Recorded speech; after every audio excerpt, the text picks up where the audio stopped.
For 80 years, the world has avoided another global war. Not because nations became peaceful, not because weapons became less deadly, not because leaders became wise, but because a system made war too expensive to start. That system has a name most people have never heard. It has no army of its own, no president, no flag, but it has shaped every war, every sanction, every military deployment of the last 8 decades. And right now, for the first time since it was built, it is beginning to break. This is not a story about economics. This is a story about what holds the world together and what happens when it stops. This is War Paradox. Where the headline ends, the analysis begins. Let's begin. To understand where we are, you need to understand how we got here. After World War II, the world was in ruins. Europe destroyed, Japan defeated. America, the only major power left standing with its industrial capacity intact. In 1944, the world's financial leaders gathered in a small New Hampshire town called Bretton Woods, and they made a deal. The dollar would become the world's reserve currency, backed by gold. Every other currency pegged to the dollar. America would be the financial anchor of the entire world. It was, by any measure, the greatest financial arrangement in modern history. But in 1971, Nixon took America off the gold standard. The dollar was no longer backed by anything physical. It was just paper. So the architects of American power asked one question. If the dollar has no gold behind it, why would anyone use it? The answer came through Henry Kissinger and Saudi Arabia.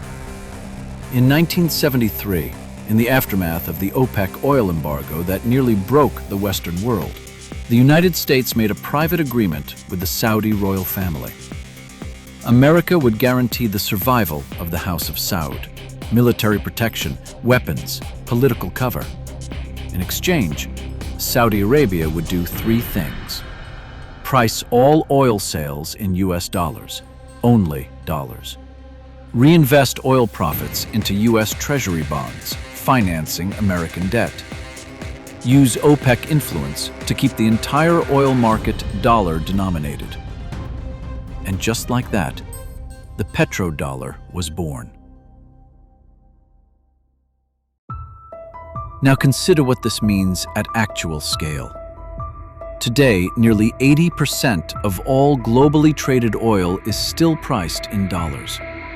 Every tanker crossing the Persian Gulf, every pipeline running through Central Asia, every refinery from Rotterdam to Singapore, every transaction between nations that have never dealt directly with the United States, all of it connected to the same financial system.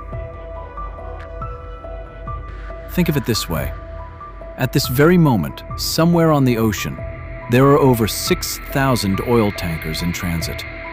Every single one of them is moving a cargo that will be settled in dollars before it reaches port. This isn't just economics.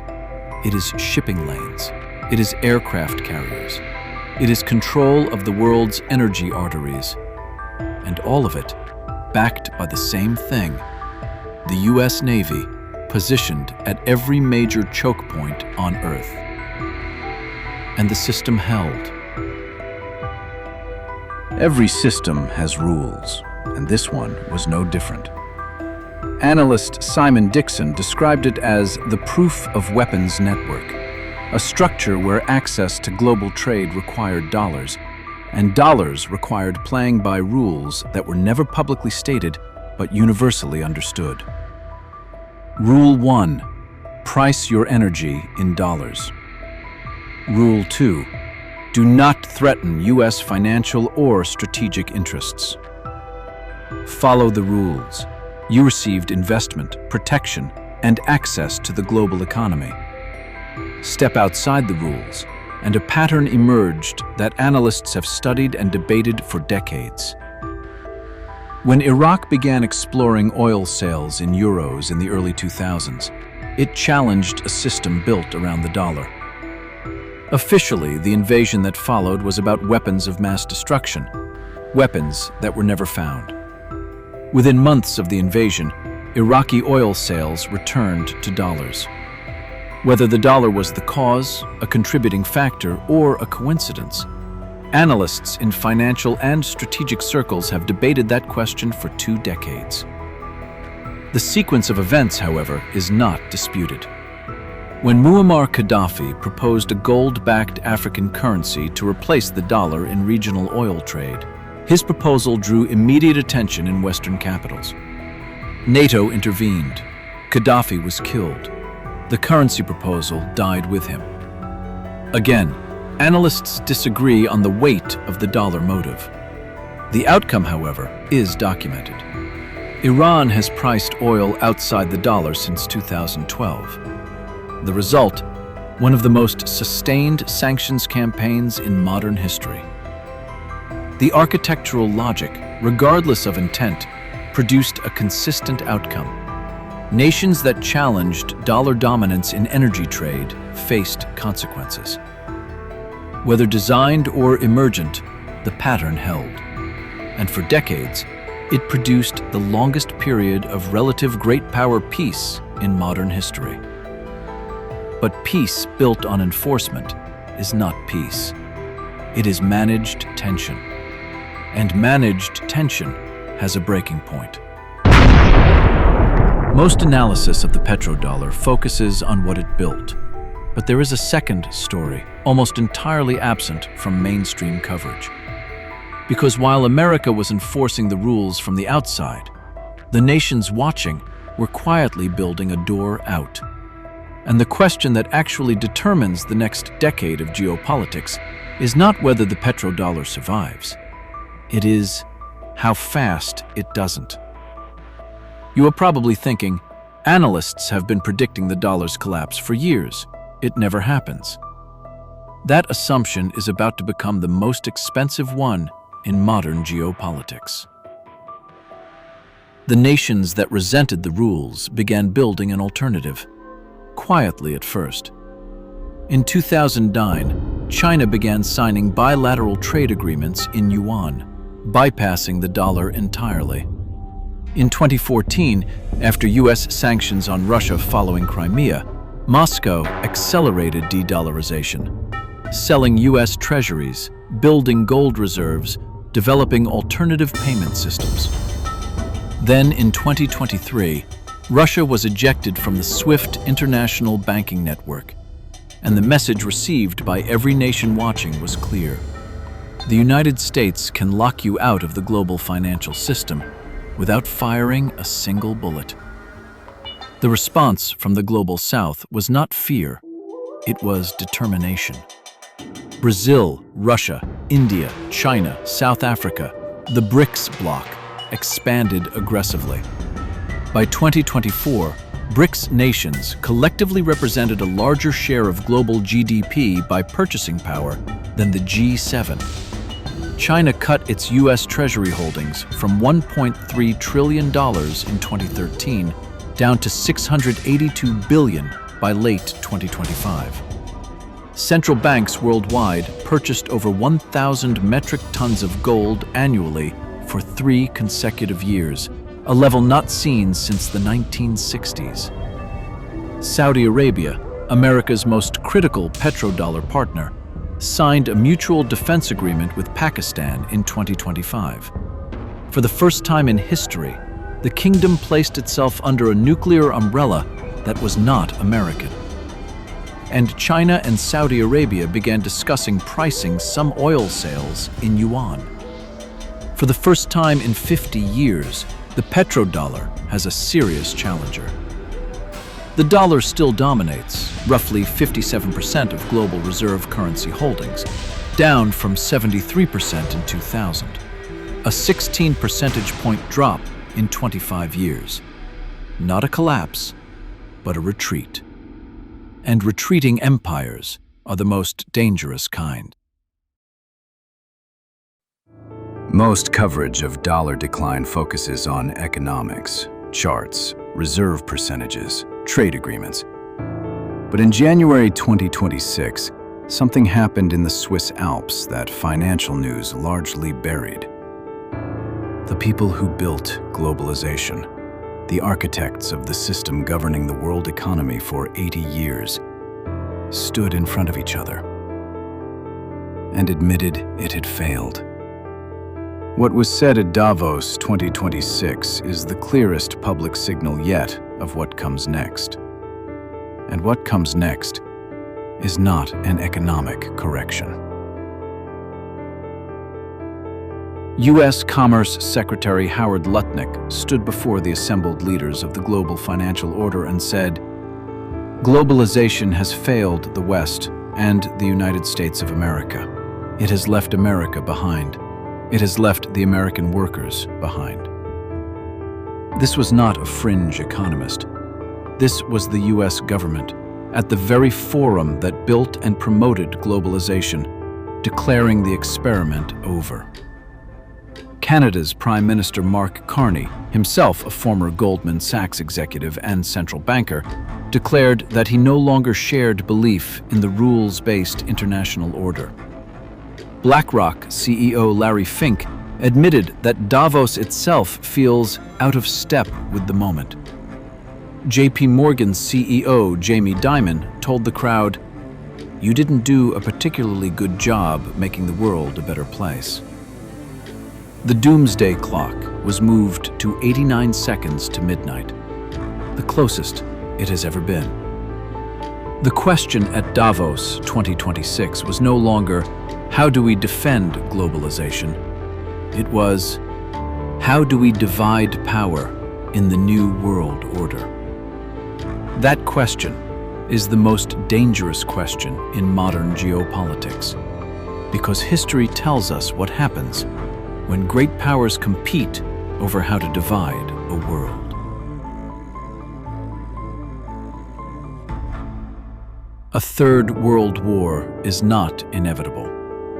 Most serious analysts agree no major power wants to start one. What keeps military strategists awake at night is accidental escalation, a miscalculation, a misjudgment, a moment where one side pushes and the other cannot afford not to push back. Right now, there are 4 active flashpoints where that moment could arrive. Flashpoint 1, Taiwan.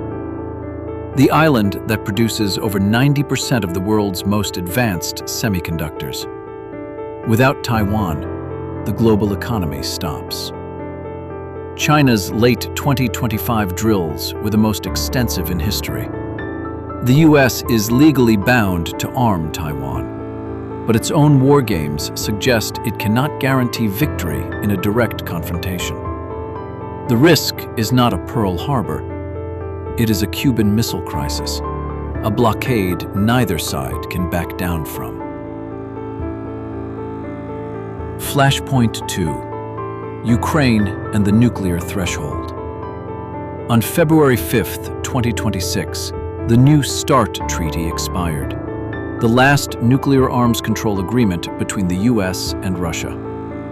For the first time since the Cold War, no inspections, no verification, no guardrails. One drone crossing the wrong border triggers Article 5. A NATO-Russia direct conflict has no historical precedent. Flashpoint 3, the Middle East. Strikes on Iranian nuclear facilities degraded but did not eliminate Iran's nuclear capacity. Cambridge analysts note the strikes may have increased Iran's incentive to acquire nuclear weapons. A cornered regime is the most dangerous kind. Flashpoint 4, the dollar itself. When Treasury demand falls, interest rates must rise. Higher rates mean the U.S. spends more servicing debt and less on everything else. Denmark's pension funds sold U.S. Treasuries in 2026. At Davos, the dollar had what analysts called a rough week. When the financial architecture of an empire starts to crack, the historical response has been to use the one tool that remains, the military. That is where economics and warfare converge. The Stimson Center places multiple flashpoints at their highest risk since the Cold War. A 2026 Bayesian conflict model calculated a 5.8% probability of global kinetic exchange this year. In risk modeling, anything above 1% is considered extremely dangerous. ASIA lead recorded over 185,000 violent events worldwide in 2025. Global military spending hit $2.7 trillion, a record. The Doomsday clock, 89 seconds to midnight. And here is what no one will say plainly. The system that stabilized the world for 80 years, the petrodollar, the enforced rules, the managed tension, worked precisely because power was concentrated. One currency, one navy, one set of rules. But concentrated power does not remain stable. It attracts challengers. It creates resentment. It builds, over decades, the exact pressure required to break it. And when the structure that has held the world in place long enough becomes the structure that holds back everything trying to replace it, the pressure to break it eventually becomes unstoppable. The system that stabilized the world for decades may now be the system making instability inevitable. Because when power becomes concentrated in one structure, the fracture lines don't appear at the edges. They appear at the center. That is the paradox of power, and perhaps the paradox of war. The last time the world transitioned between global systems, in the 1930s and 1940s, 85 million people died before a new order emerged. The question of our time is whether this transition can be managed differently. No one in power has answered that question. But understanding the system is the first step to surviving what it becomes. This is War Paradox. Where the headline ends, the analysis begins. The next video, how BRICS is building the financial system to replace the dollar and what it means for every economy on Earth. If this changed how you see the world, share it with one person who needs to see it. Subscribe to War Paradox, because where the headline ends, the analysis begins.